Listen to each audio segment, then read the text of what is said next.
Hello, hello! You're listening to the Spodcast. This is episode 5. I'm Josh Veal, and we have a great show for you today, but you don't have to take my word for it, because I'm probably lying.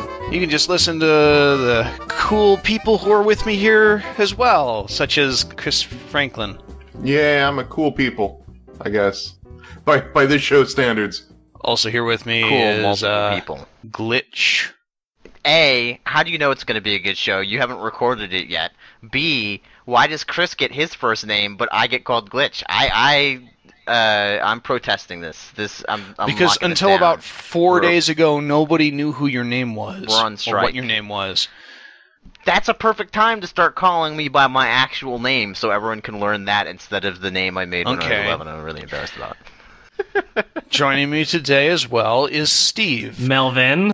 Hi. Stephen Melvin. Yeah, exactly. Stephen Melvin. Oh, God. Doesn't even have the same last name as me. He used to be a chartered Thank accountant, goodness. but unfortunately he developed a heart condition, and his doctors thought that was too fast-paced a lifestyle for him, so ever since then he's been testing fleece blankets for a large company in the Midwest. The soft ones are my favorites. And also here with us is Alex. Catchphrase. That's all I got. Did you intro Rutskarn? That's fine. It's Technically, okay. No, I think but we should do a he show. interjected, so... He needs no introduction. He's Rutskarn. Yeah, he is the Rutskarn. And now, the man who needs no introduction. Which I've been informed is actually supposed to be pronounced Rootskarn, but that makes me think of a root beer. Yeah, it is. And I am, of course, a stickler about the pronunciation of my fake name that I made up. Yeah. Whatever you say, Tolkien. We're in a bit of an unusual position here on the Spodcast right now, because I'm sure everybody is waiting to hear us talk about E3. Unfortunately, as we are recording this on Saturday evening, we've only seen one of the press conferences, and it wasn't very good. And you don't need us to tell you that about the EA press conference. I'm going to challenge this premise here. Is everyone really waiting to hear what we think about E3? We'll be like, yeah, that cost a lot of money. There were some video games. The gameplay demos look good, except for the parts where they looked really dorky and bad. And yeah, video games are probably all going to be terrible for the next 20 years. You made a lot of presumptions right off the bat, Josh. I don't know where you're going with this, but I'm not okay with the direction. 100+ people tuning into our streams all the time when we do this. I mean, that's 100+ people who want to hear us talk about E3, I guess. I mean, how many of those people actually want to hear us talk about E3? I'm pretty sure everyone tunes in to hear my beautiful, voluptuous voice. You weren't even there. Voice. You were literally not there today. The only adjective I could think of. The only part you were there for was when you beeped me with Steam notifications and never got mad. Best part of the show. Best part of the show. Is Most that a comments per second. I'm sorry, I'm stuck on this, Steven. Is that a problem for you very often, where you're called upon to think of an adjective, and the only one that leaps to mind is voluptuous? Can I have some ice cream, please? What flavor? Voluptuous, please. Thank you, Mom. That was a voluptuous casserole. Is that... Isn't the flavor of ice cream a noun? The ice cream would taste voluptuous. Yeah. Yeah, I was voluptuous vanilla. You can argue that Ooh, chocolate I like ice that. cream, that the chocolate is the adjective, possibly. That was a good bit. Yeah, I think we learned something today. So moving on voluptuously, what were you saying, Josh? Well, there was one thing that was pointed out to me about the EA conference that I didn't think of at the time, which is that they also had no Dragon Age, which is interesting. Not that I think anyone is really clamoring for more Dragon Age right now either, but that wasn't even mentioned at the conference, so... Dragon Age is dead. They're gonna try to make a third-person action game out of Dragon Age at some point with mild RPG elements, but it's dead. I think they're still working on it, though. Like, there is a project for Dragon Age, but I guess it's like a couple years out right now, which would explain why it's not an E3, although it's not like they had a whole lot else to show. They're working on it, and then they released Mass Effect Andromeda. Mass Effect Andromeda, yes. You've all heard of that game, of course, named after Andromeda, one of the most famous galaxies that exists. I thought we were going to talk about the television show. That's what I was thinking. The most famous television show. Yeah, by far the greatest sci-fi franchise of all time, Gene Roddenberry's other thing, Andromeda. the most popular Gene Roddenberry show. Exactly. There's really nothing else that I think about when I think about Gene Roddenberry than Andromeda. So let's leave E3 aside for the moment, and we'll come back to it next week, maybe. Probably. Actually, the rest of my cast here are not particularly interested in talking about E3 on a podcast for some reason, but we'll probably end up talking about it. You never asked me. Well, I don't ask you anything. I didn't see it, but maybe I want to talk about it. Maybe I want to say EA sucks. I mean, everyone already knows that, but I want to be on record for saying it. Steve, whatever my name, Steve Voluptuous, on record for saying EA sucks. No, we call you that's all I Voluptuous have. Steve. So let's change gears here a bit. Everybody remembers the homework that Steve Voluptuous gave me 2 weeks ago, and then skipped out on the show last with week. the everyone thing. Does everyone remember this? What if they missed that episode? This is part of the bit where I intro it. I'm going to talk Yeah, but about you can't the just fact go that around you gave me throwing homework around everyone. to see Guardians of the Galaxy 2, and then I did it literally just under time, and you weren't there. Somebody reminded me it was my anniversary. It was you. Yeah, because you I forgot. I could have not 'cause remembered you thought that. You got married like 3 weeks from now. It was a month and 3 weeks. It was the 25th, not the 5th, and it was July. So. Like, all of that is wrong. I don't know how you got July in your head. Planning wedding sucks. Don't do it. Anyway, so we're here now, and I saw Guardians of the Galaxy 2, and Steve is here too. So let's talk about Guardians of the Galaxy 2. Full-on spoilers. Wait, This Chris, entire Alex, segment is have you gonna have seen this spoilers in movie? it? Yes. Yeah, I forget about it though because it's been so long. I've been waiting. Because Now I it's forget. forgettable. I've also seen it. Wow, we all saw a movie So- we're talking about. Jiminy Yeah. fucking crickets. Yeah, it's really weird. This has never happened before. Aside from, like, Star All right, Wars, so I guess. you know the drill. Click on Josh's No, face to skip no, ahead to the point where I'm there are no more canceling this spoilers. bit. All right. Podcast canceled. Why? Thanks, everybody. Someday, put it up there. You finally made the move to YouTube. You can finally click on Josh's face. All he has to do is annotate a picture I really of his face. wanted to do a bit where a very badly drawn imitation of my face gets put up That's on not the what screen. the people want, Josh. Everyone wants. Okay, so your the real in-screen face. features Everyone. for YouTube, you can't do in-screen stuff and also have annotations. They don't let you. It's one or the other. And since the in-screen stuff is useful and annotations are never useful, I don't have those two together. So I haven't. I You've can't lost do me? annotations. Okay, So the in-screen stuff where it pops up with video thumbnails and the Patreon I didn't link say I and wanted stuff. to become on Lost. I don't think that I think I can say resoundingly nobody wants to hear about this without I've any just hyperbole. decided that this discussion needs to be started by somebody whose brother is not currently in this vent chat, so I'm taking over. Guardians of the Galaxy 2 is the sequel to the film Guardians of the Galaxy, which is Marvel's attempt to add a lot of weird stuff while still retaining a certain amount of approachability in their Marvel Cinematic Universe. Guardians of the Galaxy 2, very much anticipated because the first movie really caught everybody by surprise and did a lot of interesting things and had a lot of great shticks, like the fact that it sort of connected the main character to Earth, despite the weird surroundings, by playing all these oldies hits. And then everyone's like, well, okay, but it looks like the next one they're going to do the same thing over again. Are they going to pull it off? Are they going to turn this into their very own, self-contained sci-fi pulp franchise where they could do a different thing each film without necessarily tying it to some sort of grand cosmic, Marvel master plan? Don't be ridiculous. I would actually say they pulled it off.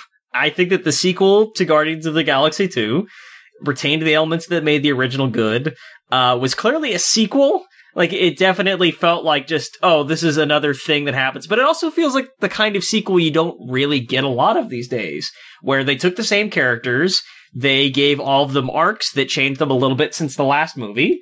They had a completely new plot line that sort of advanced the greater story of this world without necessarily being like, obviously, this has to happen so the next 80 movies can happen. And I thought it was a really good movie. So, Melvin. Yeah, so I like the point you made that I also kind of agree that they didn't try to shoehorn things in too much. I mean, obviously you have the tie-in with Thanos and his daughters, and all that.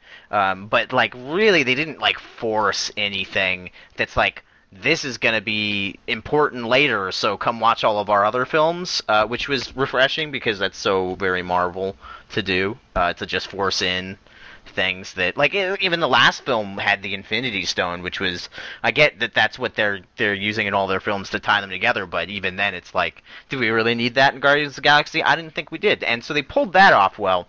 What they didn't pull off well is I thought that the comedy was really stale and misplaced, whereas it was charming in the first one, and the second one they didn't innovate at all, and they kind of became almost too self-aware. For instance, there's that scene where they're on the planet and Peter Quill is literally just arguing in old sitcoms, and I'm like, it took me completely out of the movie. But that's besides the point. The real point of contention I have with the film, and I'm going to drop a bombshell here, is, and if you haven't seen the film, don't listen to me now, because this is really big spoilers. The scene at the end with Yondu dying, and the funeral and everything was so touching. Or at least it would have been if I didn't understand why he died. And in case you didn't catch it, the reason why he died was there was only a certain amount of spacesuits. Why was there only a certain amount of spacesuits? Because Drax, in the beginning of the fucking movie, says, I don't want to wear one because it chafes my nipples. Yondu dies because nipples could have gotten chafed. And nobody says anything about it. They just brush over that. If my adopted father died because my friend didn't want to wear something that chafed his nipples, I would be pretty pissed about that. But no, we're just going to brush by the fact. Isn't that why they have one? Isn't that why they have what? A suit. What How do are you you tracing the supplies of the spaceship from the beginning to the end? Here's the space suits Drax, with the jetpacks. Those are different things. Yes.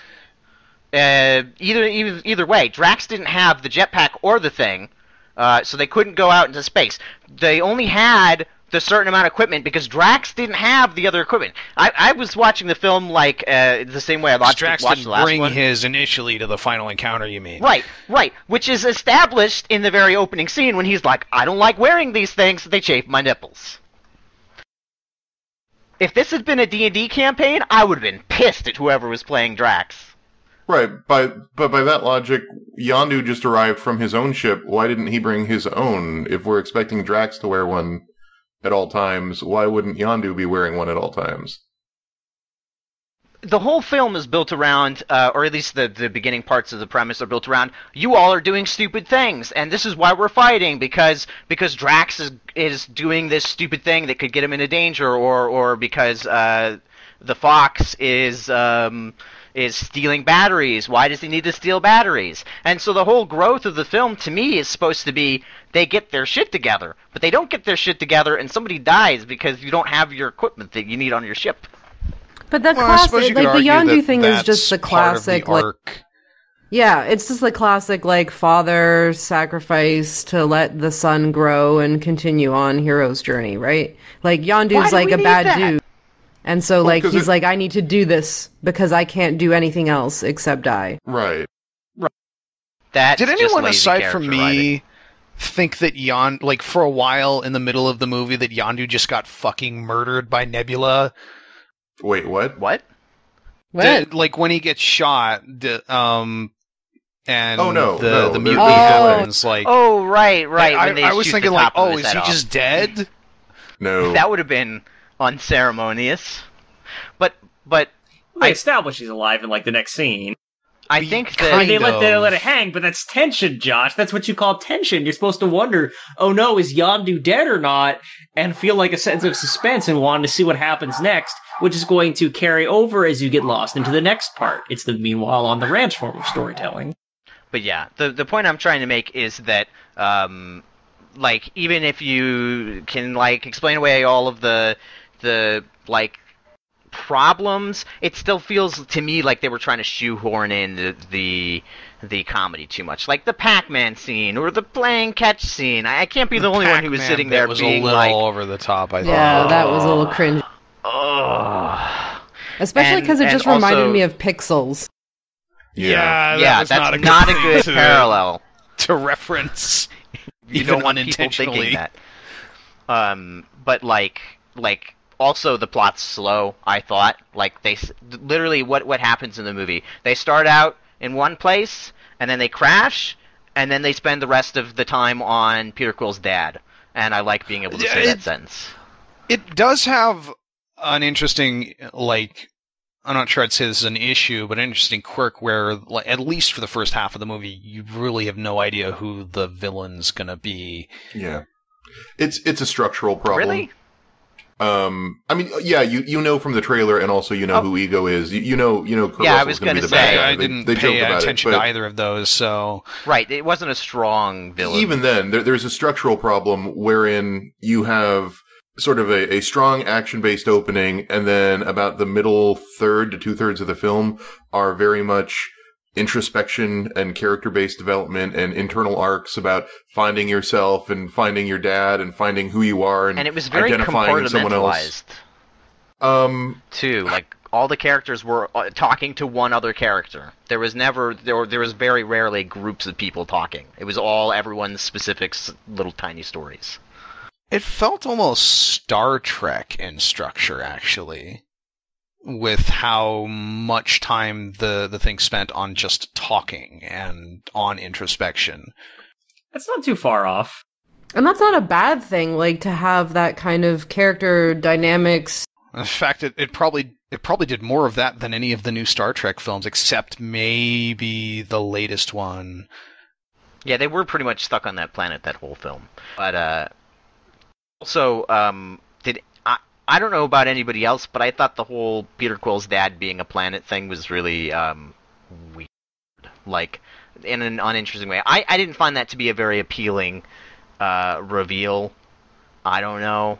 It just seems too comic booky. And maybe that's just because I'm not a comic book fan. Like, I really am not big on comics. So I'm going to see a movie, not a comic book. And so there might be that disconnect. As someone who reads a lot of comic books, I was impressed with how well they managed to make Ego not seem ridiculous. Yeah. Because Ego would have been very easy to make ridiculous. I actually really like that. I think it worked perfectly, because here is Peter, like, wondering, like, who could my dad be? And it turns out that his dad is the most impressive thing possible. His dad is like a kind of a god. And that, like, it really kind of directly addresses kind of this amorphous image of his father, as in his father is an amorphous thing.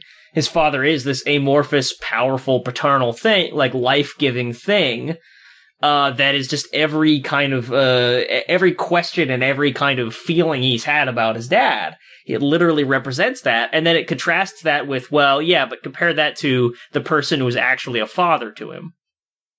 Right, because it plays off the whole idea that his vision for his dad was this really powerful, really cool guy, and then his actual dad was basically the guy who took pride in the fact that he didn't need him. So, kind of a big difference. And there's other father figures in the movie too, right? Like, if we think about Thanos and his relationship with Blue-Head Lady, forget her name, and then even Drax goes a little bit into it, right? Blue-Haired Lady, I like it. Yeah. So there's like a lot. That's a good.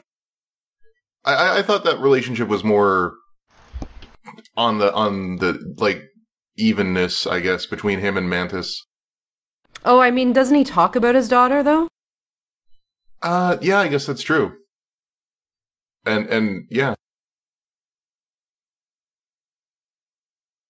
Huh. I didn't think about that.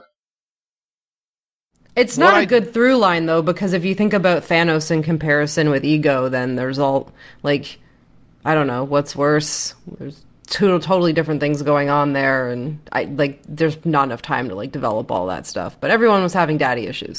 Well, even Yondu to, Kragan, what's his name? Sean Gunn's character.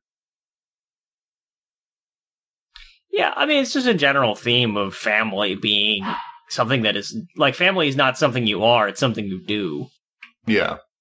I mean, even that's even the case with Nebula and Gamora. You know, they're biologically sisters, but they don't, it's very clear that they're not sisters until they choose to be. I don't think they are biologically sisters. I think they both were taken. Oh, yeah, okay, that's true. Well, okay, actually, that even works better. I mean, like, they're put in a position of being quote-unquote sisters, but they're not sisters. They're people who keep attacking each other, just happen to know each other really well. And then at some point, they make a decision that they've got no one else, and that they're going to be sisters to one another. And, like, that demonstrates as well as anything that's what it's about. Also, the Ravagers, especially at the end, when they come through for Yondu. Yeah. That is. Yeah. Was anyone else like put off by the Stallone thing? Like that cameo? Was it? Yeah, it was a little weird. It paid off. The end where they come back is awesome, but it's weird putting a big name actor of that much import into that role, and then having him show up like at the very beginning, and then in one other scene, and then not at all. But then the payoff is worth it. But you keep waiting for him to come back because, like, why did you get Sylvester Stallone in this movie and not introduce him? What's going on? And then they pay it off. I did like the David Hasselhoff cameo. As somebody who doesn't know, I assume that bit at the end with the other Ravagers was a reference to another movie where Sylvester Stallone. The original Guardians of the Galaxy. Well, it was a reference to the original Guardians of the Galaxy. Original Guardians of the Galaxy. See, I'm learning. Yeah, the Guardians of the Galaxy they put in the movie are actually like, aren't they like less than 10 years old in terms of like the comic title itself is like dates back to the cosmic era in the 70s, I think, but like the actual team with Rocket Raccoon and Star-Lord and Drax and Gamora and a few other people that didn't make the cut is actually much more recent. Yeah, it's I want to say 2008ish. It's from what was the stupid name of the series? I can't remember the run, but yeah. Isn't Peter Quill not even Star-Lord anymore in he is again. I want to say Kitty Pryde was for a while, but he is again in the Guardians Grounded. I think that's after Secret Wars undid the entire thing. But for a while, I think Kitty Pryde was Star-Lord, but now it's Kitty Pryde Peter gets Quill to again. be everybody. And what I'm nervous about with what Steve mentioned is that they haven't integrated Guardians into the universe a lot yet, but I'm thinking inevitably they're going to connect it to like Captain Marvel or something like that. Yeah, that would make sense. Like expecting they're going to show up in an Avengers movie or something. They are. They're going to show up in Infinity War. They are in the next one, yeah. Oh, really? That's confirmed? Yeah, didn't you guys see the teaser or whatever that has that concept art of Rocket Raccoon shooting a gun next to Thor without his hammer? Well, isn't it in that teaser trailer that Peter Quill is in? Isn't he in the behind-the-scenes trailer thing that they released? There's just way too many trailers. It's a behind-the-scenes thing that basically weirdly announced the beginning of production, it's not a teaser trailer because there's nothing shot yet. It's literally, we have a set with a bunch of green behind it, and here's Tony Stark and Tom Holland as Spider-Man and Chris Pratt as Star-Lord, and they're all on the same set. Isn't this movie going to be awesome? And that's all they have, is just like those three actors.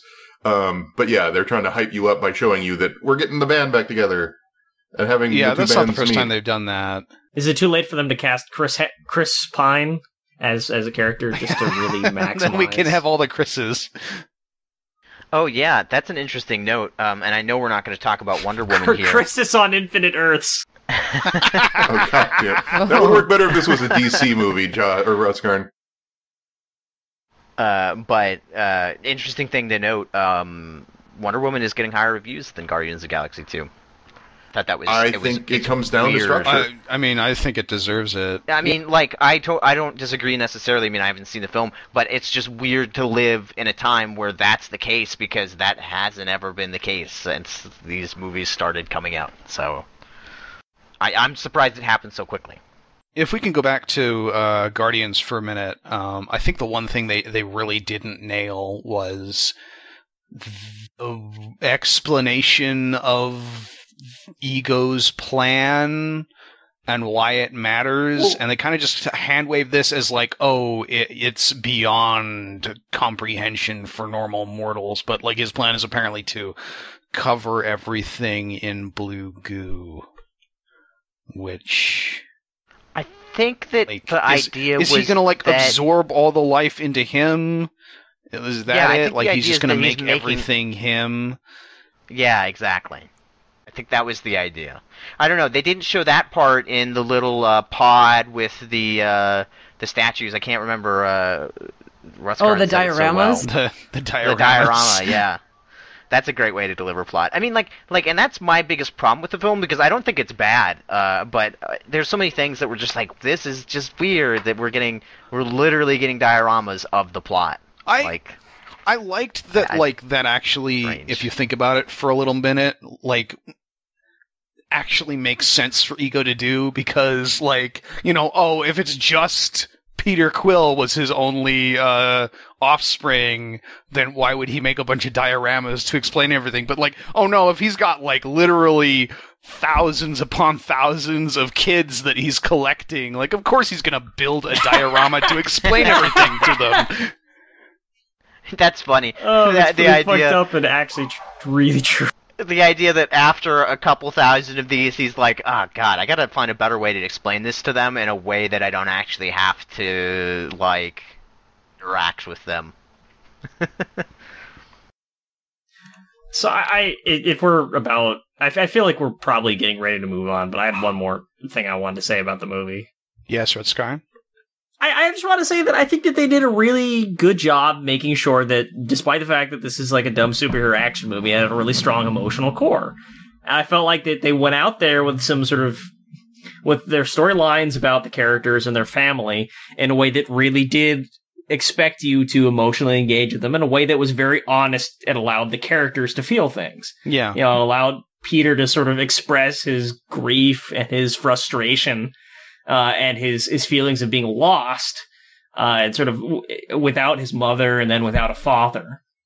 And I think that's really important. And, for the record, I went to go see this with my partner, and both really had a great time. We walked out of there just like, oh man, that was awesome.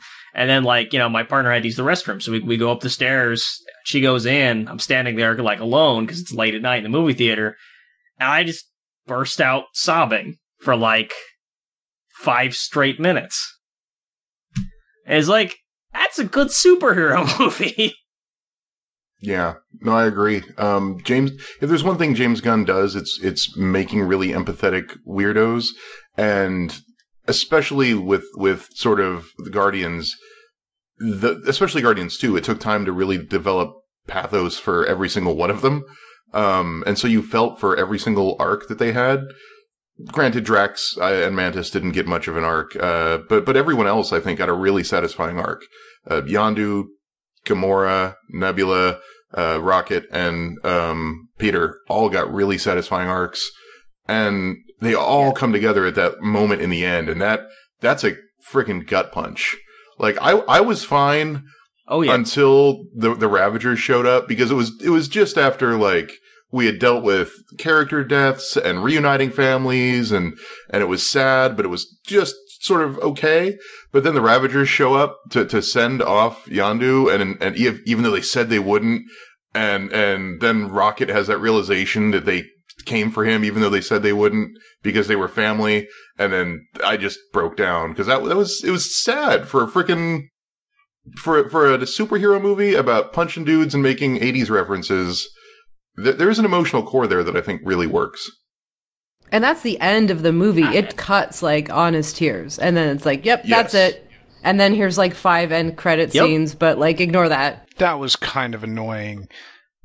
Oh, it was really nice to be able to walk out of the theater with Wonder Woman the minute the credits started to roll.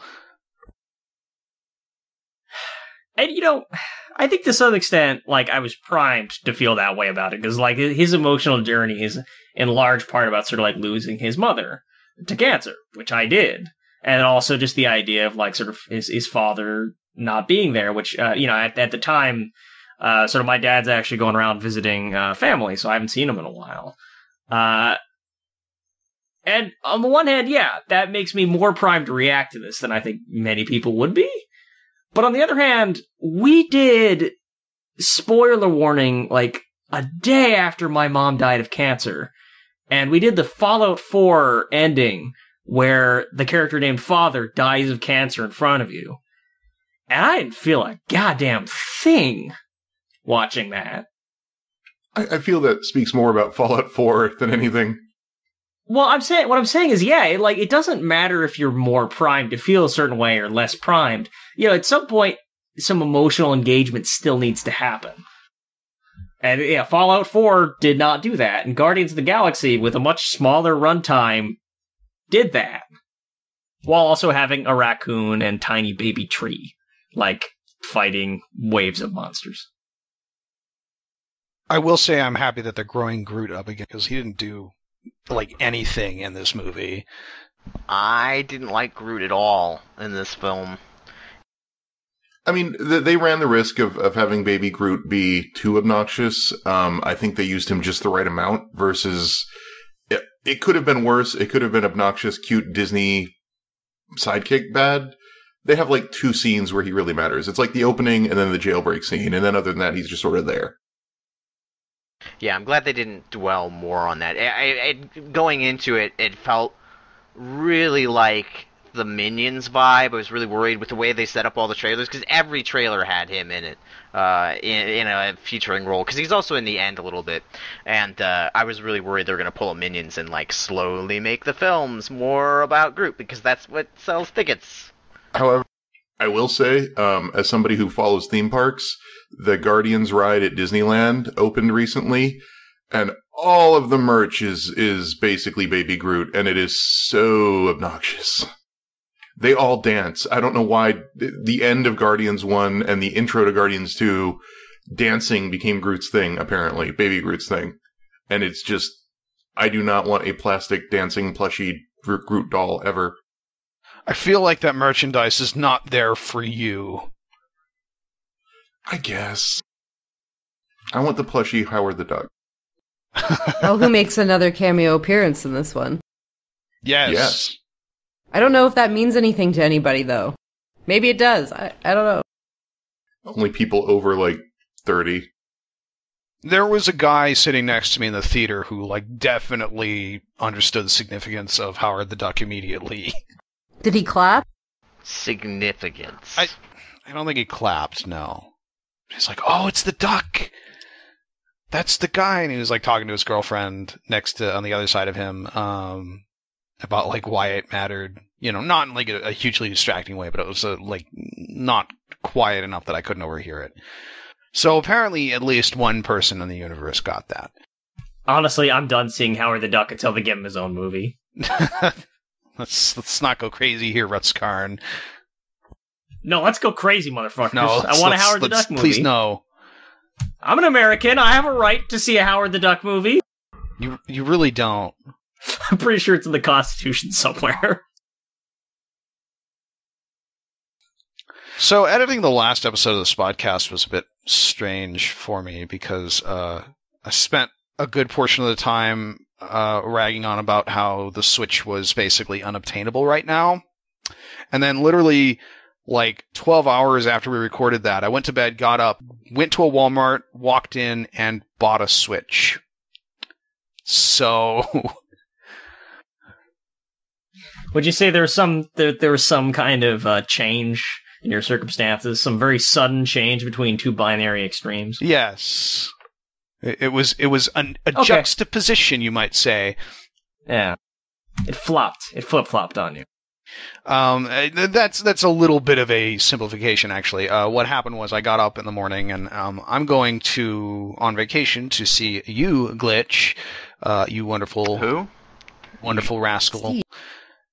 Yeah, Steve Marvin. Thank you very much, Alex.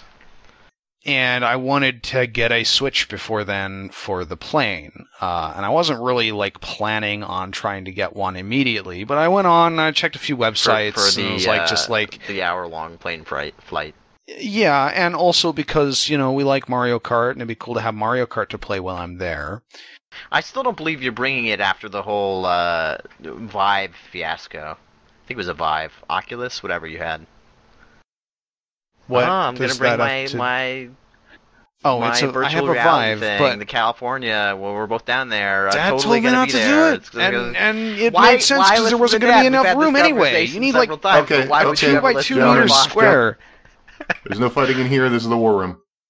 How do you like the Switch? This is the perfect place for fighting. It's cool. But before I get to that, I want to clarify a little bit. I did do some research here. Where I got up on Sunday and I was like, I'm not going to do anything today. So why don't I take a look at where I stand as far as Switch acquisition goes? Because I don't want to do what Campster did and spend $450 for a Switch and get scammed. That happened one time. That did happen one time, but it also did happen. So I went onto a website and I checked some stuff, and the website I was looking at had a map, and it actually said the Switch is in stock today at your local Walmart. And I thought that was that's interesting, but also this website was kind of half broken, and all some of the links didn't work. So I went and checked Walmart.com, and it said out of stock. But then it also said under that only 4 left. I thought, that's odd. So I said, what the fuck? I'm not doing anything today. I got in my car, drove down to my local Walmart, walked in going I'm not going to find a Switch here. And I go over to the display and there's 7 Switches in it. And I go get a cashier to open the display, and she's like, yeah, I don't know what's going on with these. Usually when people hear that these are in stock, they're just gone immediately. There are people lining up outside to get one immediately. So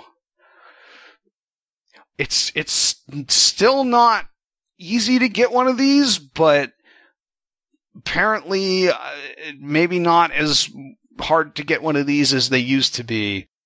I mean, it sounds like you lucked out, but... Yeah, it definitely sounds like I got lucky. The Switch is a really interesting device. I haven't actually played too much on it because I want to have some stuff to play while I'm on vacation, and there's not that many games for this thing. You weren't kidding at all about the interface being bare bones, by the way. Holy shit. There's no messaging, there's no web browser, there's a store with 2 categories, no media apps whatsoever. It's basic. Yeah.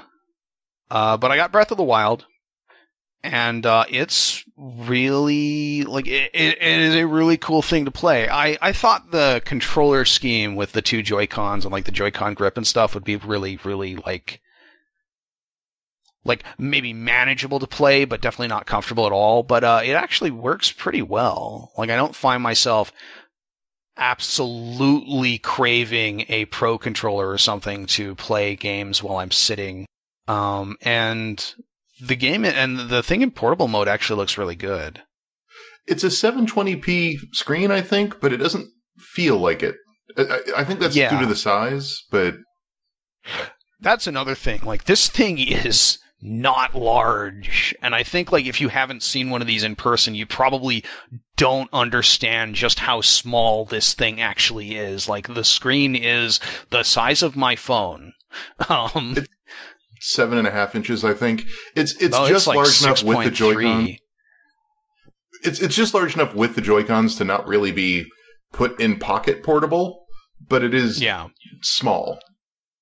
And the switching to just putting it in the dock and immediately switching to TV mode really works. And that was the one thing they really had to nail with this thing, so that's good. It's not you don't get a loading screen or any kind of weird finicky stuff. It just immediately pops over to the TV.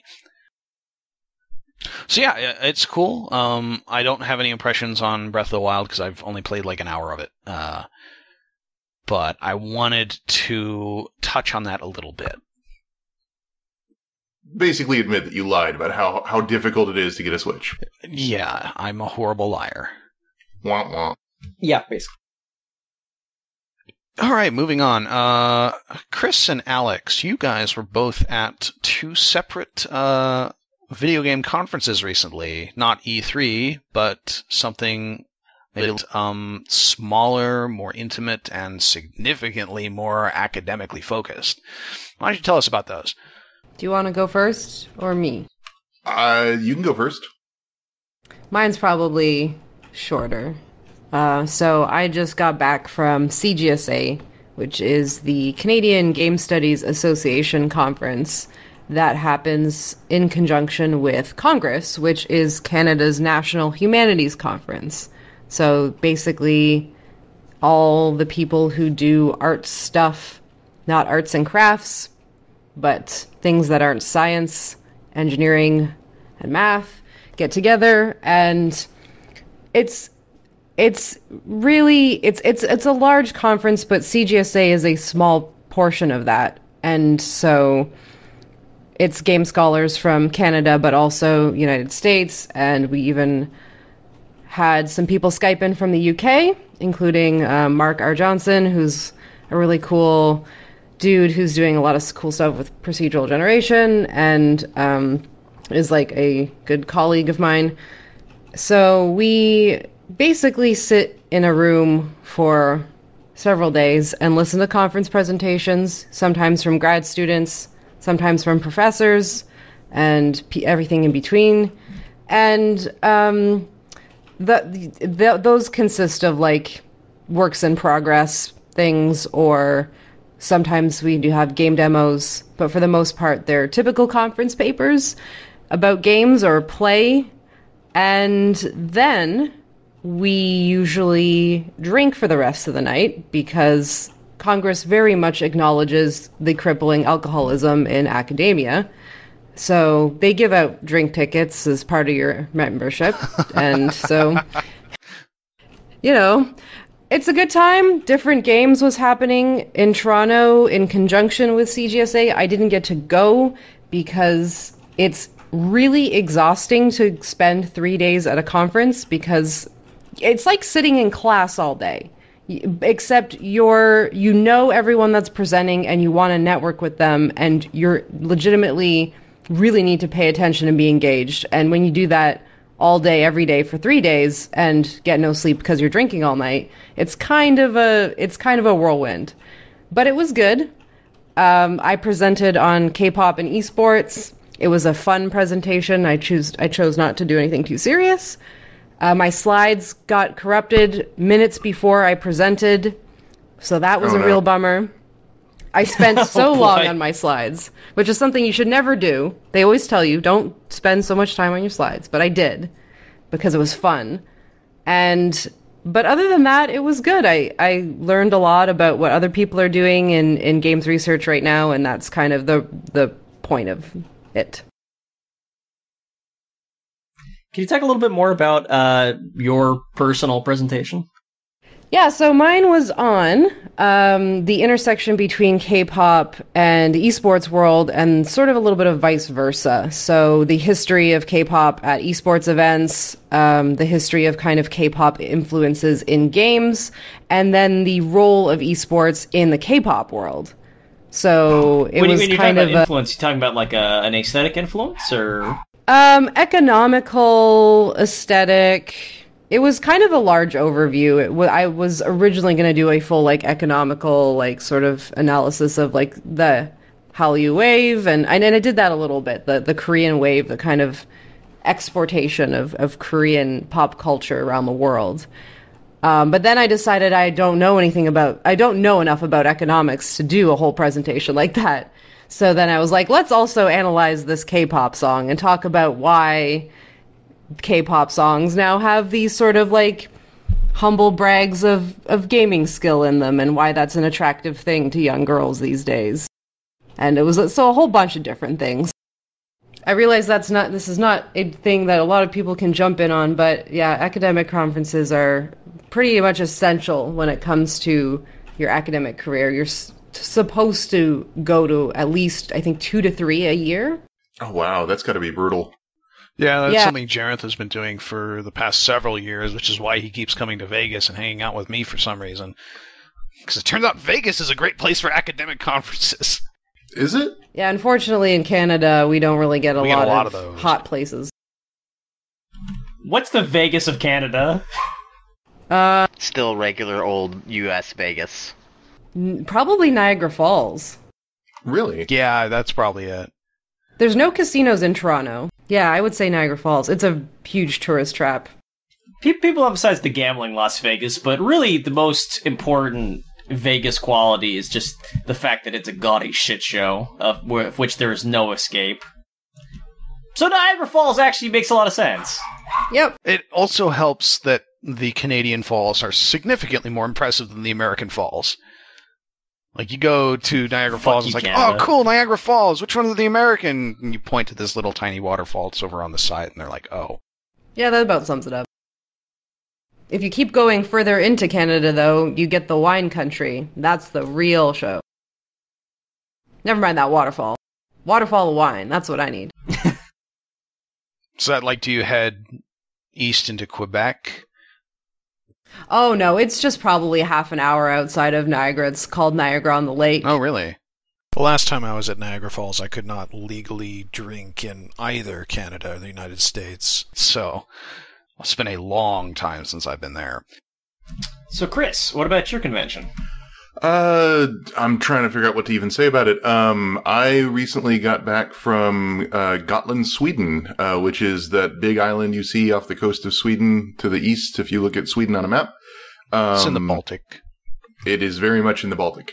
And I flew out there for the Gotland Game Conference, which is interesting because the situation there is kind of weird because it was a school founded, I can't remember the exact year, but it was in the 90s. It's a fairly recent school, back when they were expanding, university presence on, all throughout Sweden. And it's this little, art and design school on the island in, oh God, I can't remember the name, Visby, which is like what the oldest, it's the oldest continuously inhabited city on the island with ruins that date back to hundreds of years ago, like very, very old crumbling castles. It looks like something. I arrived there and my first thought was, oh my God, they have temples of time here. They are crumbling churches. It's pretty impressive. And it's weird because this new design school was, apparently there was a round of consolidation and was basically combined with Uppsala University, which is I believe the oldest university in Sweden, which was founded in like the 1400s. So you have this game design school on Gotland Island that has been consumed by the mainland's Uppsala University that has been open for 300 years or 400 years, and it's just awkward. No one was really sure what to do with it, so that's sort of a fun situation for a school to be in. But they have a design school and they have a game conference every year. I think George Weidman went 2 years ago, and I went this year and gave a speech, and it was pretty cool. I've actually never gone to a proper academic conference before. Most of what I've gone to have been industry conferences like GDC, which are weird and awful and awkward in their own way. So it was neat to see how academic conferences can be similar. But I think the pattern is generally what Alex described. Lots of networking, lots of paying rapt attention to presentations and discussions, and then lots of drinking in the evenings and networking. Some of that sounds appealing. I mean, yeah, it's fun. It does take a lot out of you. Yeah, I think the takeaway we're getting here is that academic conferences are an excuse to get really fucking hammered for 4 days. Well, I mean, GDC is the same way, right? At least for a lot of networking industry folks. It's alcohol that greases the networking, right? The meeting people you're not super comfortable with, that you only maybe have a superficial connection to because you work in the same industry or same field. And it helps that happen. And I think networking is really a lot of the point of a lot of this stuff. I did a speech presentation. It was basically a reworking of my game violence video. You guys have seen that. And then there were some other cool presentations. God, what were hold on. Oh, they don't have the names associated with everything. Sabine Herrera, Doris Rush, both did some really great stuff. There were pieces on, sort of a presentation that didn't just remind me of, made reference to, Robert Yang's piece on sort of tearing down the concept of empathy games, in the queer game space. There was, stuff about games as a grieving space, games as, what was it? Games about genitalia, which was a fun speech. We had something similar at ours. Really? What was yours about? Well, we had a kind of analysis of Grindr as a sort of like play space, and the presenter connected it back to like those old, I don't remember, they're called the cards that they used to give out, like the trading cards that were essentially pictures of muscle dudes, and how like that connected basically to how Tinder's like photography and interface was, similar. But yeah, it was really nice because we were in a room that was just all glass walls, and so people in the school were just walking by and seeing these like pictures of Grindr dudes, and they're just like, their faces were priceless. Did you like accumulate a sizable spectatorship? I don't think so. I think everyone was just horrified. Aww. Because a lot of the people that go to Congress are like old Canadian literature people, or like they're other people that are like, what is Twitter? How does it work? And then us, we're just in the corner. They like segregate us probably into a whole building for all we know. There's just a whole other building that has all the cool people in it. Exactly. I will also say that I don't know about your conference, Chris, but we do a lot of workshops which are really helpful, especially for some of us who are not so up and with it with things like internet security and like how to teach. So we have a lot of things like, here's how to make this space a feminist space, or here's how to teach queer games or whatever. So that's always like a really helpful thing, and I wish there was more of that, because a lot of times with these conference presentations, they give them, and some people ask a few questions, and people talk after, and they're like, here's my business card, and let's collaborate or something, and nothing ever happens. There's no conversations that are had afterwards. So at least if there's workshops, I feel like I'm getting something out of that, because I'm also learning about something that I can apply. I feel like your conference was decidedly more professional academic. The Gotland Game Conference seems focused more on the students a little bit. In addition to the actual conference where we had, speakers giving speeches and things like that, there was also most of the speakers and additional people who were invited were on the jury to judge student games. They hold it at this time of year because it's basically the culmination of all of the student projects for the design school. So we had to go and judge basically how the students made their games and whether things worked or didn't work and that sort of thing. So I think there weren't workshops as sort of the extracurriculars. It was more going out, playing the student games, talking about the student games and breaking them down. So I think maybe that's I don't know how to describe that, having not been to any other academic conferences, but it sounds like yours was more professional academic focused, and this one was more aimed at the students. Yeah, that's pretty rad, though. No, it was. There were some cool games there. I don't want to get into all of them, but there was some neat stuff. So I think that's about all we have to say about conferences this week. Rutskarn, you had an interesting discussion topic for us. I have a discussion topic. You do have a discussion topic. More than that, I will not promise. What a segue. So I've been playing Blood and Gold Caribbean lately. Oh, really? You're still playing that? Yeah, I am. And as I said before, every time I sit down to play that game, I'm like, Alright, this is it. Last time I played, I discovered the last really stupid thing in this game. This time, I'm gonna sit down, it's probably just gonna be grind. I'm just gonna end up engaging with the default experience of the game, which isn't all that good, and I'm gonna have to find a way to make it funny, and every week, something else just makes my jaw drop.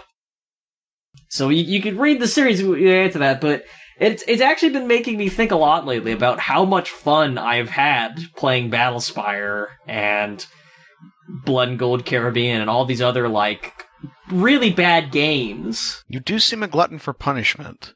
Well, okay, here's the thing.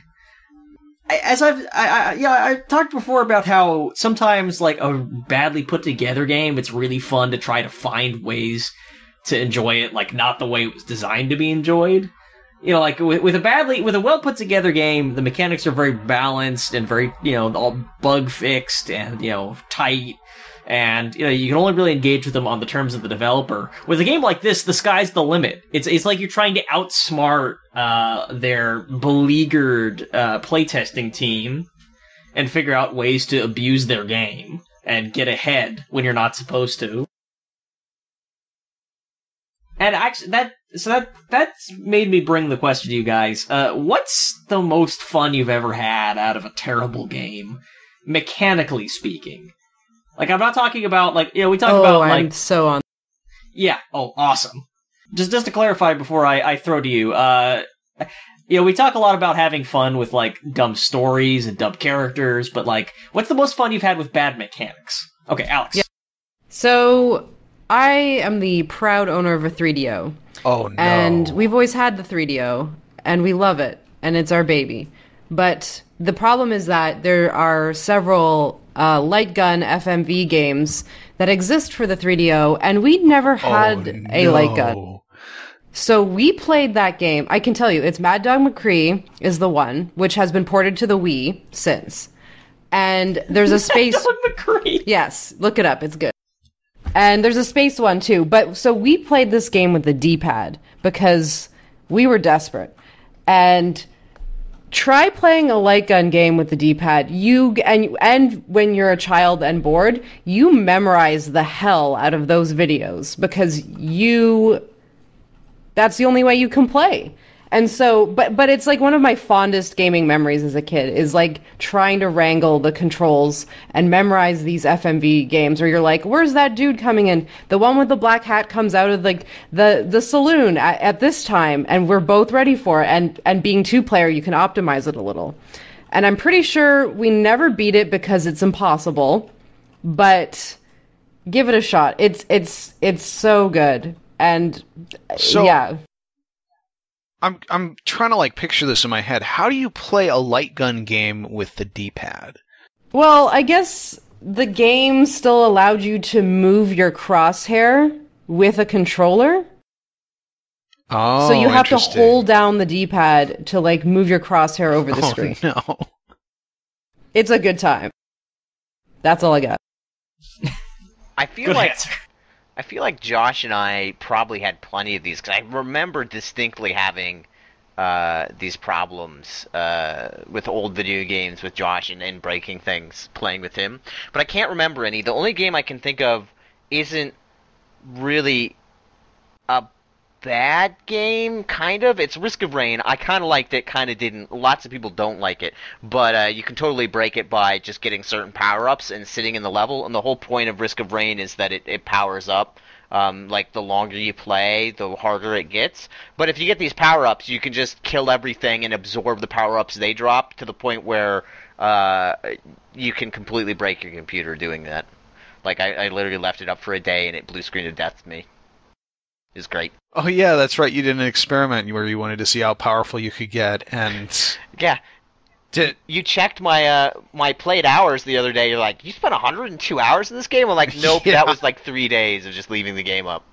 Wow. Did it like blue screen just after a while, or did you like go back and touch it, and then the second you did something, your computer crashed?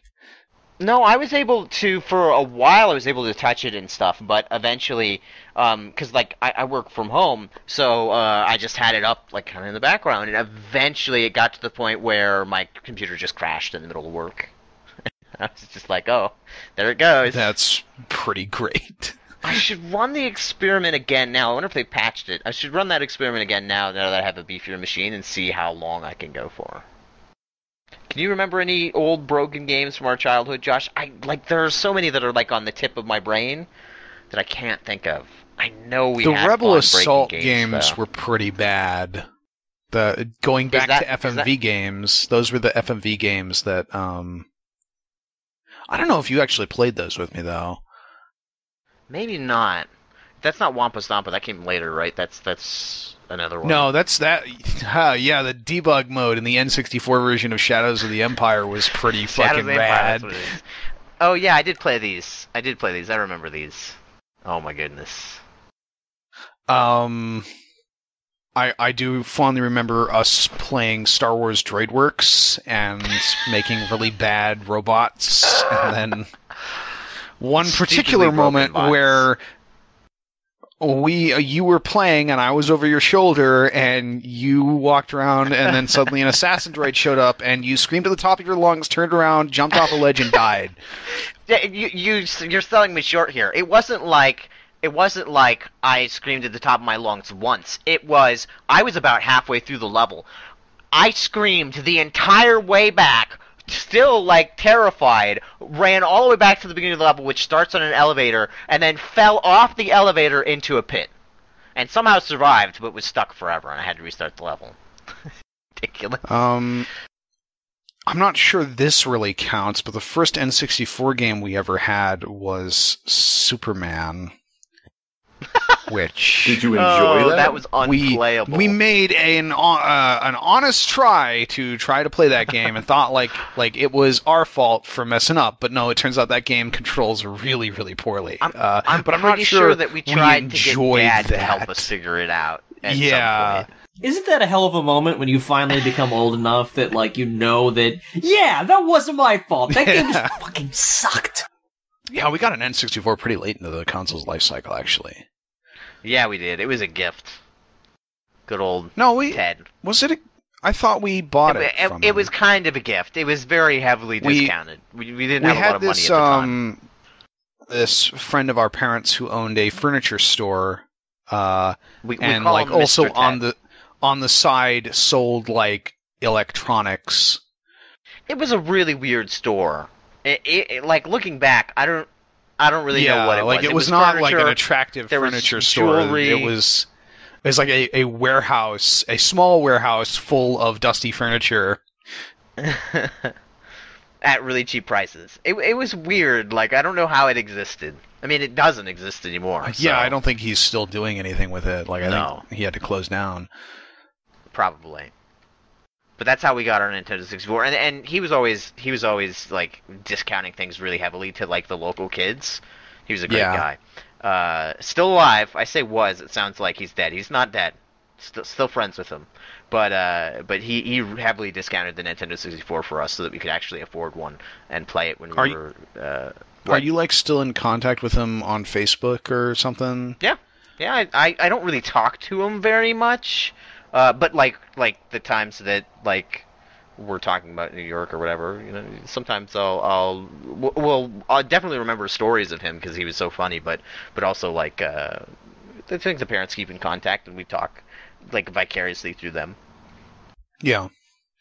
I don't know if any of those games that we put up have been examples of a truly bad game that had mechanics that we still had fun with though. I'm trying to think this conversation has brought up a weird point for me in that I can't remember the last time I played a really bad game. I keep thinking of things like Fallout 4, which was not great, but I still had a lot of fun with it. I put a ton of hours into that, and so I still got my money's worth out of Fallout 4, even if the story was crap. And I from a design perspective, I'm what the fuck is wrong with this game?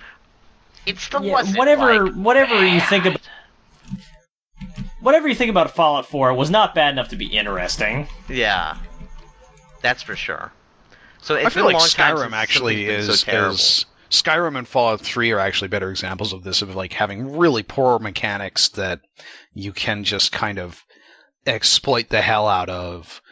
Especially Fallout 3, because they threw a bunch of like overpowered shit at you as if they didn't really understand what that would mean to be able to go invisible at will. I don't think there's ever been a season of Spoiler Warning where I was more overpowered by the end than Fallout 3, except like Skyrim, but I fucking broke the alchemy system to do it. So I'm trying to figure out what counts as a bad enough game to be on this list, because I've got like a shorthand list of games here that I'm debating bringing up. Like, there are games that I just disagree with from a design perspective that I think are pretty bad, like, but I still play because I am a sucker for the systems they have. Like, I really do not care mechanically for Diablo, but I still play it because it's just a Skinner box. It is a glorified Skinner box of Doom where numbers get bigger and bigger, and I occasionally get loot out of monsters I slay, and that's awful. It's a really badly designed game, but I still play it. But if we want like more interestingly bad games, going back to FMV games, I played Sewer Shark on the Sega CD a lot as a kid. £1 million of tube steak! Yes. I actually got pretty good at a game that is really not meant to be played to get good at. It's a really bad game. I don't want to explain it, but it's an FMV shooter that you're also piloting a ship at the same time by clicking the little sign before you turn that you have to turn. It's bad. Another game that I play that because I'm a sucker for collectathons that is also mechanically really bad. Most of the Lego games I find are mechanically abysmal. They're cute, they're funny, but they are badly conceived puzzles mixed with the collectathon. And I don't think that's very good. Also, No Man's Sky. I enjoyed my time with that, even though that's a mechanical train wreck. I've been thinking about picking it up recently. I feel like it would be more appealing if I had more time to just kind of zen game with it, but I haven't found a lot of time to do that recently. It's only gotten weirder and more confusing with the addition of the base building mechanics, and no one knows what they're trying to go for anymore. Oh, yeah, they added base building in the game where you're supposed to keep moving. Like, what is that? No one knows. Nothing makes sense in this game. Nothing makes sense. And if we're just going for straight up weird mechanic games that I still enjoy playing, Island 359, the VR dinosaur killing game, it's not very good, and it's like half broken. Wait, what? But there's something about... I've never heard of this game before. How do I buy a dinosaur VR game? It's on Steam. I mean, it's really bad because it's a teleporting FPS where you're teleporting around to shoot dinosaurs and go out on the hunt. But the idea is you have to go out, hunt dinosaurs, collect the things they drop, and bring it back to base. So it's like a high score game. It's terrible and it's broken, and there's all sorts of ways to cheat out the AI by teleporting. I'm sorry, I'm jumping like way off topic here, but you could totally do a VR game that is literally just the sound of thunder.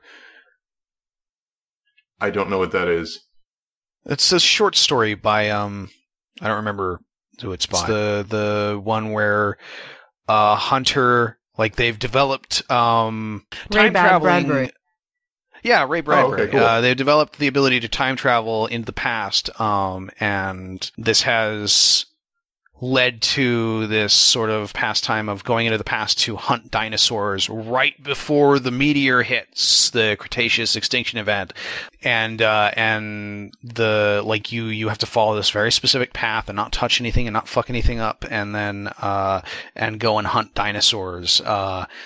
And then warp back, and the main character accidentally falls off the path, crushes a butterfly, and changes all of history, and fucks everything up. Cool. It's a Simpsons episode. And I'm surprised you haven't read this story. Is it a Magic School Bus episode? Did the Magic School Bus do a time-traveling episode about chaos theory? That's amazing. I don't know now, but I hope they do.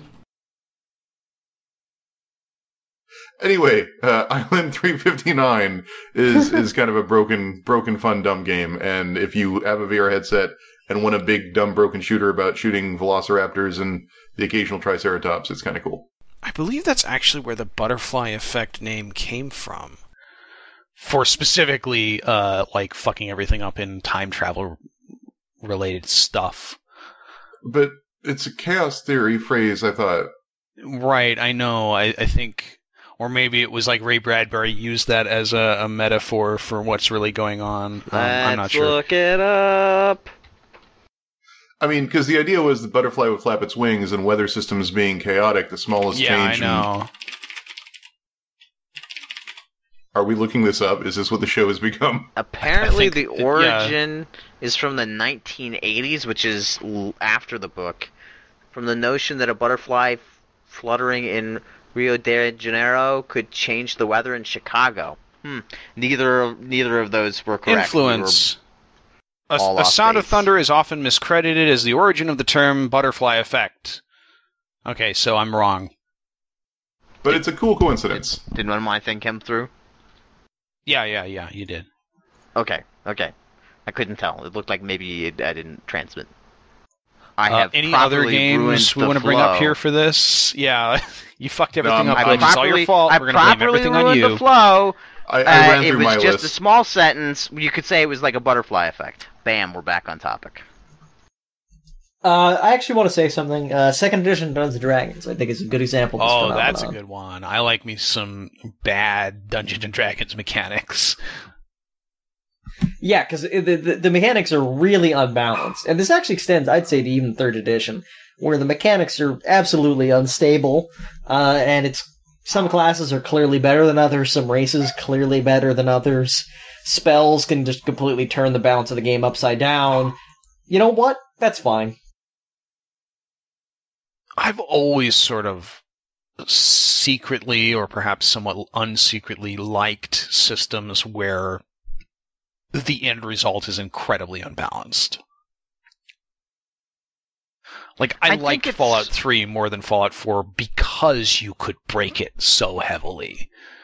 I don't see why there's such a focus in games to especially single-player games. Multiplayer games, of course, you want balance. But in single-player games, I don't see why there's such a need to get rid of the most optimal, like, game-breaking things. I miss the ability to break things. I liked, like you said, Fallout 3 was a good example of something that you could totally break. And Fallout 4 is damaged by the fact that I can't be more creative. It was rewarding to be creative and to not even necessarily break the game, but to do something unique. It made you feel like you were outsmarting the game, even if that maybe was intended. It was cool to find. That's why I enjoyed the Let's Plays like the one I'm doing right now. That feeling. Yeah. It was cool to find, like, some weird way that the mechanics intersected that was obviously not intended and gave you some, like, crazy awesome ability or changed the way the game is played. In some ways, I think I'd enjoy a puzzle adventure game based on the premise of a game that is more or less impossible, where, like, each of the where it's like one of those Mario ROM hacks in principle, where they developed this game that's just requires an incredibly intense level of skill to pull off correctly, but they also, like, willfully leave in a bunch of exploits. You could almost make that like the plot of a game. Like, you're trapped in a video game that's impossible, and you have to find ways to break the game to make it possible to do what you need to do to get out of it. That's kind of like what the Stanley Parable is all about. Yeah. Not literally, like, exploits in the game, but that was, like, breaking the sense of what you think the game space is. All right. Let's move on to some mailbag. We got a bunch of questions here. I got a question for you guys. Do you want to do serious questions first and funny questions later, or funny questions first and serious questions later? All serious questions. That's boring. Serious questions, then one silly one. Mix them up. Like, ask half of a sentence of one and half of a sentence of other. So incomprehensible questions. That's the way I like them. All right. Let's do. This is kind of, let's do this one. This was sort of tangentially related to what we've been talking about.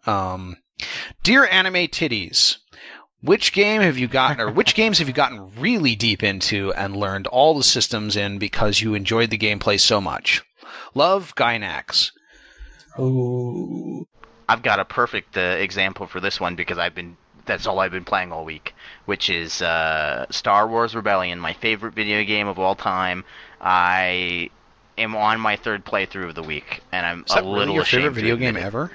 It is my favorite video game ever. It's both because of the nostalgia of having that when I was a kid. When I was really into Star Wars, I would watch Star Wars like once a week, and also it was just such a. There's so much in that game. You can read about each planet. It's so cool, and this is me freaking out about it in a way that nobody else will necessarily get, because this is the game I played growing up. But I've been playing through that all week, and I've gotten to the point where I'm doing experiments just to mess around. Like, for those of you who don't know, it's a strategy game. There's sort of like an inner area and then an outer area, and the inner area has planets you can build on, and the outer area sometimes does, sometimes doesn't. It's all like unexplored.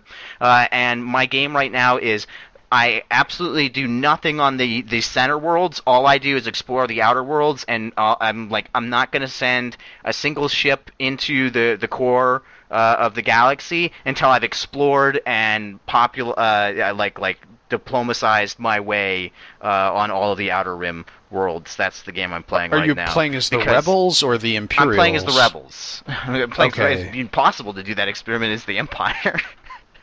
I mean, it is. You just win. Because at this point, the game isn't challenging for me anymore, so I wanted to make it artificially challenging. Sorry about that. I wanted to make it artificially challenging in order to, actually, because I want to have, these big space battles, right? But they never happen because I'm always dominating. So at this point, I just want to see what happens. That's my example. To give some context here, Star Wars Rebellion is a late 90s, sure I'd call it a 4X space game, but it's a very hardcore strategy game. This thing shipped with a 250-page paperback manual, which I think Dad might have. I'm not sure I brought it with me when I moved out. I know where it is. I mean, I know relatively where it is. I picked it up at some point before I moved. We ought to pull that out and do a Let's Read video series. That'd be great. And which it also has the unfortunate handicap of having a user interface based off of the extremely popular Windows 3.1 visual aesthetic. So that's my example. Pretty fun game. If you want, you can pick it up on Good Old Games or Steam, but it doesn't work as well on Steam. I would get the Good Old Games version. Yeah. I got really in depth into the mechanics of Guild Wars. The first one, not the second one. In fact, the fact that the second one was significantly simpler and did not have the kind of mechanics that Players Guild Wars had was a significant component of the reason why I stopped playing that game. Guild Wars 1 was sort of like if you took Diablo 2's online system, made it like a persistent online system a la something like Phantasy Star or more recently Destiny, and then made all the mechanics sort of like RPG by way of collectible card game. Like you had a set of 8 skills that you could bring into any area, and the skills would play off of one another to create some pretty silly effects. I think I've talked about before, there was a skill called Protective Spirit, and the wording of the skill, the wording of all the skills was very important. And the wording of the skill was basically that you could in no single attack take more than 10% of your maximum health in damage. So that's a pretty good skill in general. But then you had the ability to equip a bunch of equipment that significantly reduced your maximum health to the point where you only had 55 health. This was called a 55 HP monk, and it was used to solo farm stuff in the game. And basically what would happen is you'd have this, like, you'd be down to 55 health, and you'd stack up a whole bunch of health regen items or spells, and then use Protective Spirit on you so that you could only lose 5 health per attack. And you would just immediately regenerate to full every time you were attacked because you had so little health and regeneration was so fast. And you could just use this to walk into, like, areas of the game that were designed for, like, 8-man parties and just completely wreck everything. And that was the kind of, like, way that the abilities in Guild Wars played off each other. And, like, playing that game on any sort of, like, serious level required you to really get into the mechanics and really dig in deep and, like, understand how these various skills played off one another and, like, what optimal, like, skill combinations were. In a really cool way that I've never seen before or since in an RPG. Hey, Glitch. Do you want to play Guild Wars 1? I want to play Guild Wars 1, but also, did you kill everybody else while we weren't looking? I don't know. I think I might have scared them away with Star Wars Rebellion. Just letting you have your Guild Wars moment. Guild Wars was fun. I will pipe in and say that. I did enjoy it to a point. I also enjoyed the story in that game. I thought the game's story was good. But yeah, there was a lot of cool little mechanical things you could do. My biggest problem with it, like, the only reason I didn't play it as much as you did, Josh, is it was a lot of work, and I don't like MMOs. Yeah. I mean, I'm just struggling to think of a game I invested anywhere near as much time as that into. There have been games I've played for a long time, but not games that I have invested, like, trying to become a pro-tier player. Like, I think the closest I ever got maybe was hanging out with you and Dave while playing Destiny, Josh. Yeah, like, I was thinking about that. Like, and even then, we didn't have we don't know enough people to play Destiny. We never really got to do the raids, but so even then we weren't like top tier players. We weren't doing the raids, but we would be able to do the nightfalls pretty regularly by spamming them and knowing the hiding spots and the glitches. Hi. I think that's the closest I've ever gotten. Did I misinterpret the question? Because if we're talking about games we got most, like, competitive in, well, not competitive, but like getting to know the system and, like, I guess I didn't think about it in that way because I didn't spend as much time, but I also really got into competitive Overwatch, and I was in Left 4 Dead competitive back when that existed. Good old thing. I just wanted to insert that in there. I'm just trying to figure it out because I don't necessarily mean competitive, but just like I feel like to be in competitive play, you have to know the systems in and out and be sort of that top tier pro player.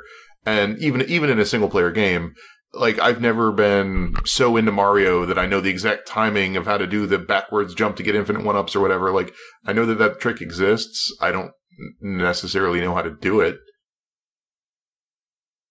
Like, I don't play games. I've never gotten into a game so much that I've needed to know the intricate inner workings of the mechanics in a way that doesn't allow me to just play the game. Like, I've never tried to, like, break them or push them to their absolute peak. I don't know, maybe I'm weird. No, I think I'm the same way. Like, I know there's a lot of people that are really obsessed with, like, they have their spreadsheets for their game and the most optimal this and that. And sometimes that's important depending on the type of game, but typically, like, if I'm spending a lot of time in a game, it's just going to be practicing the game. So, like, I wouldn't call myself professional, but I took, like, StarCraft 2 pretty seriously. I took Marvel vs. Capcom 2 pretty seriously. But that was more just like, hey, play it a bunch, play with different people, experiment with matchups and stuff like that. And, like, I never got to the point where I was like, let's time everything and look at the frame data and stuff like that, because I just can't be bothered. But I respect people that do that kind of thing, because that's how esports continues to be fun and interesting, especially with older games, right? Like competitive Melee, for example. Yeah. That's pretty much like all the Smash scene is at this point. There's still those who take, like, 4 pretty seriously, but yeah, because Nintendo doesn't update their games, yeah, they're stuck with what they have. I actually sort of have, like, the reverse problem that you do, where, like, if I get into a game, I like start to take it really seriously. Like if I'm playing an MMO, I'm looking up builds and like trying to figure out like, okay, how do I not fuck up my character and end up putting a lot of work into that. And I actually have to like I've been trying to pull myself away from that because that's sort of been damaging the enjoyment I get out of some of these games is like the obsessiveness that I have with like, especially in games where you can't respec or like reset your progress really easily to change up, like to fix mistakes that you make. Like I'm really hesitant to make decisions in games like that because I want to do all the research and get like everything that I can understand about it and figure out the exact optimal way to do it. And that is not like a matter of, as the question asks, like enjoying the gameplay so much that I got into it, but just sort of like an obsessive thing of like, I don't want to waste time in the game, like regrinding stuff to fix problems that I've had. What about you, Rutskarn? I start to think about myself saying, oh, I got really good at this game. And then instantly in my head, some guy crushes a Monster Energy drink can on his forehead and says, "Yeah, bro. Oh yeah. Let's square off, bro. Come on. Let's see what you got." And then like I die a minute in, he's just like, "Bro, I have a new life goal. I cleared this section without dying by using as my controller a Jaguar controller plugged into the auxiliary port of my computer." So my new life goal is... What the fuck are you doing? My new life goal is to get rich enough that I can hire someone who's just great at everything, like everything that you could possibly be slightly good at, Rutskarn, and then hire him to follow you around and just do that. That is the greatest thing I've ever heard. just to mess with you, so you never feel like you do too well. Operation Make Sure Glitch Fails at Everything is now in motion. The answer to the question is, I'm not great at video games. I have never mastered a video game in any reasonable sense. I'd say you've delved a lot further into the mechanics of Mountain Blade than I ever did. Well, yes, but I am aware of the vast gulf that I stand at the edge of. Like, I could play the game to a reasonable degree of success with the difficulty at the maximum and without, the saving, but I cannot be successful. I've yet to achieve great success at that difficulty level. I've yet to reach the point where I'm taking lots of castles by myself, for example. I don't know if that's even possible. It's that, like, there are a lot of people who do it. Jeez, I can't imagine. I know in theory how it is. I know in theory how it is accomplished. The trick is to the trick is to master the mechanics for ordering your guys around. But the thing about that is that I've only recently acquired a keyboard where the F keys, F1 through F12, are bound to by default without requiring the press of a sort of a toggle key, actually perform their intended function. Which means that, and by the way, for some reason the game rebinds those every time you reboot. So basically, I've been powerless to order my men around, which means I've been playing with one arm tied behind my back. Wow. I haven't gotten back into it since. That's brutal, not being able to order your men around. I mean, I'm an amateur at that even, but like, it's still incredibly useful even if you don't do it well. Okay, so here's about my level with the actual, interpersonal mechanics. I could take on, like, if you give me a few minutes to get some equipment together, I could take on a lot of looters by myself. Not necessarily an arbitrary number, but like 15 is no problem. But that's not saying a lot. Not super. I think you're selling yourself. Difficulty it is. I think you're selling yourself short, Rutskarn. I would say you are one of the premier Elder Scrolls Battlespire players of all time, in that you have finished that game. May well be. Yes, that may well be. And people have actually asked me, do you think if you did it again, you could play, like, you could do an even better job? And I actually think that the answer might be yes. I suspect that marksmanship is in conjunction with my, like, sort of immunities and with running around and hopping, might just be a killer app, but I can't confirm that. And we'll never confirm that. Yeah, really, the real winning strategy is to fight as few enemies as possible. And you can take that to the bank. Let's see what else we got here. This is an interesting one. Everybody brace yourselves for this. Dear Spodcasters, what do you guys think about politics in video games? Are there any examples where this adds a meaningful complexity to the game? And are there games where the ham-fistedness of it took you out of the game? Also, what do you guys think about injecting modern-day politics in games that are located in the past, like the Divinity series, Divinity Dragon Commander and Divinity Original Sin, and Dragon Age? Cheers, Adrian. Okay, hang on. Divinity Dragon Commander does not take place in the past. Was that part of the question? Yes. Divinity Dragon Commander does not take place in the past. Divinity Dragon Commander takes place in the present of an entirely fictional setting. Never conflate the past with a fantasy setting. You could say it is in some way based on social values or cultural premise, which is based on like something from humanity's past. But there's a huge difference from a storytelling perspective in something that's attempting to be set in like a historical setting and something that is a made-up place that has cultural rules based on made-up premises. It's just such a huge question to ask politics, like just politics what? What kind of politics? What issues, right? And who's to say, like it's just a large question. Can we talk about how unfair and honestly just morally wrong it is for the Empire to spread their propaganda around the galaxy, making it more difficult for me to spread my propaganda? Is that politics in video games? Did I nail it? I don't think that's quite what they were asking. I mean, Sorry, can you actually read the question again? I got distracted. Okay, what do you guys think about politics in video games? Are there any examples where this adds a meaningful complexity to the game? And are there games where the ham-fistedness of it took you out of the game? Also, what do you guys think about injecting modern-day politics in games that are located in the past?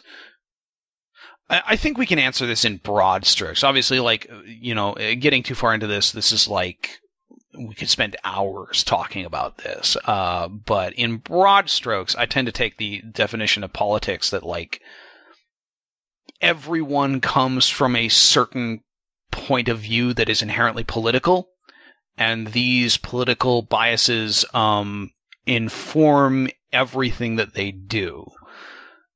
So, like, it's impossible to have a game that doesn't have politics in it. And or any kind of work of human creation that is not informed in some way by the politics of the person or the people who created it. And games that are perceived usually as having more politics than games that have less politics are usually situations where the political perspective is not one of the majority or the default ruling class kind of thing, are not the default culture. And that doesn't make those games have more politics than other games. It just makes their politics more provocative to someone who exists in that space of the default.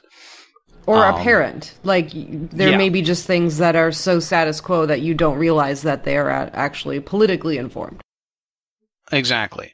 And this is true throughout all of human history. Like, the question of, like, what do you think about games interjecting modern day politics into, like, fantasy settings that are based on the past, or games that are specifically based on the past? And, like, that's inescapable, and I think maybe not necessarily productive to try to reduce. Like, you can do a game based on a fantasy setting that is specifically based on a particular past event or past period and try to incorporate those politics, like the politics of the people at the time, into it, and that can be interesting. But ultimately, like, trying to separate the politics of the time of a work from the actual work itself is very difficult. Like, for example, The History of the Decline and Fall of the Roman Empire by Edward Gibbon is a really, really interesting, really profoundly important historical work, but it is also very much mired in the politics and the time of Edward Gibbon and what he thought about the world and what he saw as important about the world. And to us in our modern time, comes off as, in some ways, extremely stark in the way it casts, for example, Christian versus pagan as a big deal in the fall of the Roman Empire, in a way that, like, in our modern time, we look back and think we don't see it as important as he did. I will actually give also. Oh.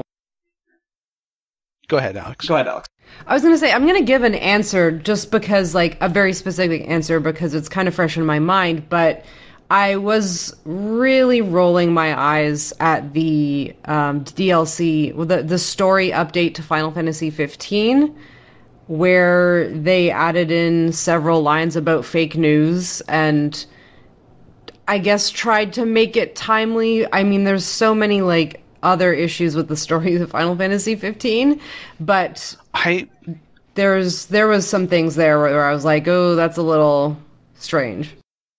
They did that? Yeah. I wonder if that was strictly a localization thing. Like, I wonder if, like, are people in Japan following that or dealing with similar situations like that to the extent that, like, throwing that in would be topical for them? Yeah, and I don't have, like, an answer to that, right? Because who knows? And it's not like they're very vocal about that kind of stuff. But when it resonated here, there was, a bunch of people were pretty upset about that. Because it's otherwise a not very political game, despite the fact that it deals with politics a whole bunch. So here's actually, I think it addressed a part of the question, which is, if you're informed by your modern political context and you have issues that you want to explore, feel free to explore those, particularly within, like, a fictional, fantastical fantasy setting. Like, feel free to examine those issues in your game, in your art. That's pretty much what it's for. Not saying that's the only thing it's for, but, like, that is a well-established role of art. But trying to directly apply all of the contextual details in your art is obviously dumb. Try to make it relevant to whatever your setting is, whatever your story is. Don't just drop in fake news. That's really terrible. I don't know. No one is going to appreciate that. Like your dogs disagree with you heavily. Sorry about that. This is kind of like this sort of topic is touching on something that bothers me about some of the commentary I've seen surrounding games recently, which is like complaining that games have a certain political agenda that they're pushing, which seems strange to me because, like, everybody has an agenda. If you're going into a game to express your view of the world to other people, like, that is an agenda, and that agenda is going to be informed by certain political opinions that you have. So I don't see a problem with game creators having agenda that they want to throw my way. In fact, I'd like there to be lots of different agendas that I can examine and experience in the medium of video games, which is I think so important because of the way that you can sort of vicariously experience these things as they're happening. Gone Home is an interesting game to me, not simply as a work that examines LGBT issues and specifically, like, coming out as a lesbian in the 90s when that was, like, a big deal versus today, but it is interesting to me as a video game that covers that because you are experiencing the sister of this person who comes out as a lesbian in the 90s and unraveling that story for yourself. That is why I like Gone Home. So, like, I I want more people to more nakedly push their agenda at me, is my response to that sort of criticism. Like, yes, please more, because, recognizing political biases and examining critically your own political perspective is, I think, a very important thing to do as a person, as a human being. And being able to examine critically the political biases and the political viewpoints of other people and determine whether or not those are useful to you and meaningful to you and maybe change your perspective on things is, I think, a really important thing too, and very useful and something that video games can do in a way that other mediums can't. So, like, what do you think about politics in video games? Like, they're inseparable and also useful to the medium, is my answer to this question. Certainly they can be done in ways that are sort of way too on the nose and make you just cringe. But ultimately, I think the ability that video games have to allow us to see and experience vicariously the political biases and viewpoints of other people is a really interesting aspect of the medium that is maybe not talked about enough. And ultimately, they don't have to be games you have to play personally if you're not interested. And again, what a thing to live in a world where you think that games are only fun, and meanwhile, that same game that you think is fun may be very political to somebody else. I notice Chris hasn't said anything. I'm good. See, this question was very open-ended, so I think we're all sort of projecting the soapboxes that we wanted to get on into it a little bit. I know I am. Well, and these questions just keep popping up year after year, and people, there's always this sort of like angry bent on it. Not saying that this question asker is angry or frustrated or whatever, but there's always this kind of like undertone of like, oh, I don't want any politics in my games, or they're doing it wrong, or, what have you. And, to be clear, we say that, like, people say stuff like all games are political, and I think that that's true in kind of a limited sense. It's certainly true in the sense of, games that deal with characters and storylines and social issues contain elements of a person's perspective, which can be discussed and examined, and it can be part of a larger conversation. It doesn't necessarily mean that this person, we could tell from this thing that this person believes that, but it could be part of a larger conversation about the art form and the kinds of art that get produced. There's not a lot of nutritional content if you're trying to discuss the political meaning of Tetris. You can describe the context in which the game was produced, if you really want to get into if you really want to find a way to discuss this in kind of an academic sense. But otherwise, discussing the mechanics and their effect on the artistic discussion of that is really limited to a critical lens that focuses on the impact of the mechanics on your emotions and on sort of your engagement with them. I think I'm not trying to call it overreach, but the sort of attempts to discuss games like Tetris in a very political fashion, like what are the politics of Tetris, is possibly what gives this kind of discussion in a broader, like, popular cultural context, sort of a bad rap. Because it does kind of seem very pedantic at some point that, like, you're talking about the politics of a game where you drop blocks to clear lines. But I don't think that in itself, like, means that you should abandon the idea of engaging with politics in games altogether. Yeah, I guess I want to get one last point in here as a general thing. And again, this isn't really...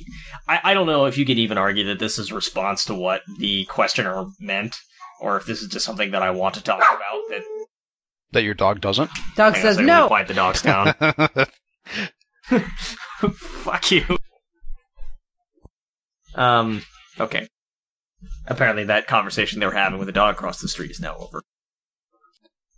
I do think that there's a tendency to I mean, okay, so certainly if you're making a game about, like, that's clearly based on, like, medieval English culture, of, like, peasant folk, and then you drop in fake news, that's probably stupid.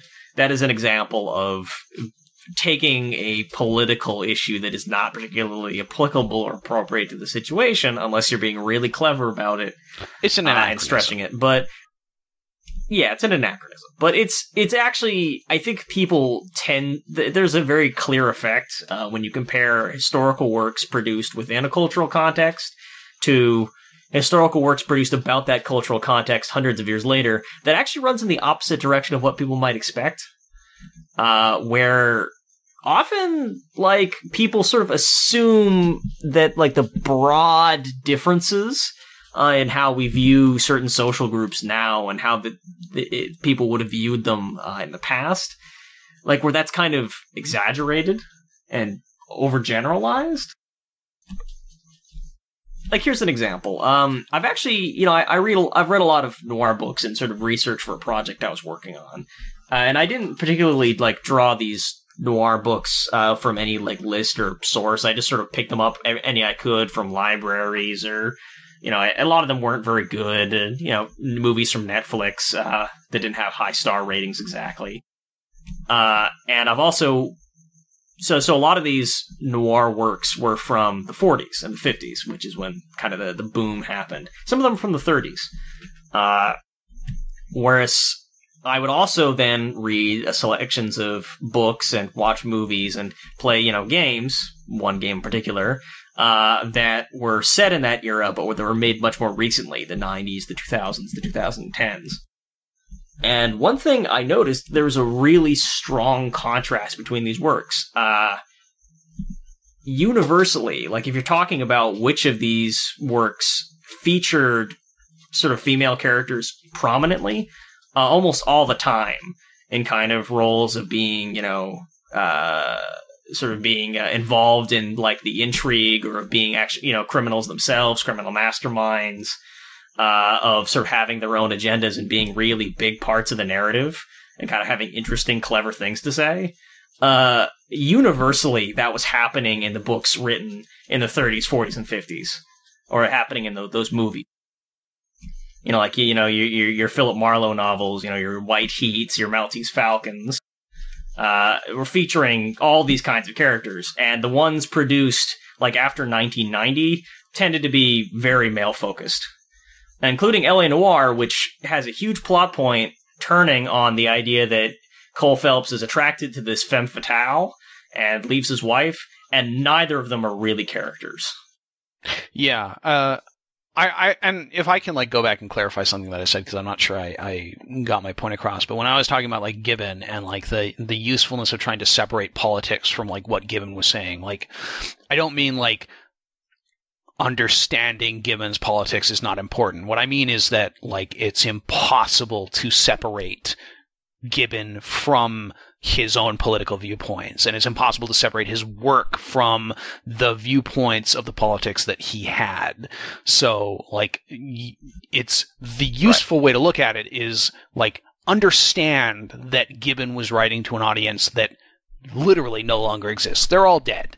And he was writing in a time with viewpoints that is different from ours, and keep that in mind when reading his work, and read his work not only as a way to learn more about the decline and fall of the Roman Empire, but also about the way people at the time thought about the decline and fall of the Roman Empire, and what they thought about things like Christianity versus paganism and stuff like that. And that's a really, like, that's the way that I view historical commentaries from eras before now, and historical commentaries from eras today. Like, we do the same thing. We are much more likely to view things from a feminist perspective than people were even 50, 100 years ago. And that informs a lot of what we think about the world. Right, but when you approach this perspective of, okay, I'm writing works in the 40s and 50s, so I need to approach this the way a story about the 40s and 50s might be told, with the kinds of characters that this kind of society would allow to exist, you overgeneralize. And you approach this from the perspective, okay, well, like, you know, in this kind of setting, the only characters who have anything interesting to do are the men. Yeah. You know, it would be anachronistic to have a female crime boss, like White Heat basically has. Except that was made in that year. There's definitely a danger of like overgeneralizing the sort of tropes of an era, the viewpoints of an era, and only going with the ones that would have been like the most absolute mainstream. Yeah, that's definitely something to be aware of and look out for.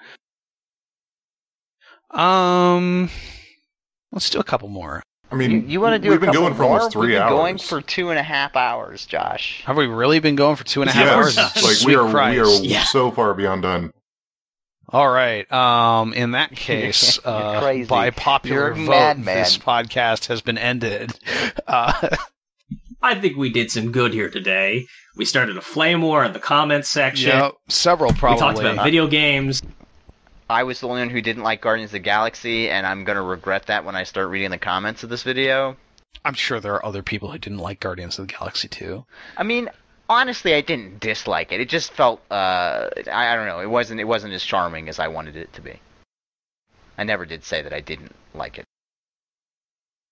Remember, if you'd like us to answer questions, you can write into spoilerwarningshow. Write into spoilerwarningshow@gmail.com.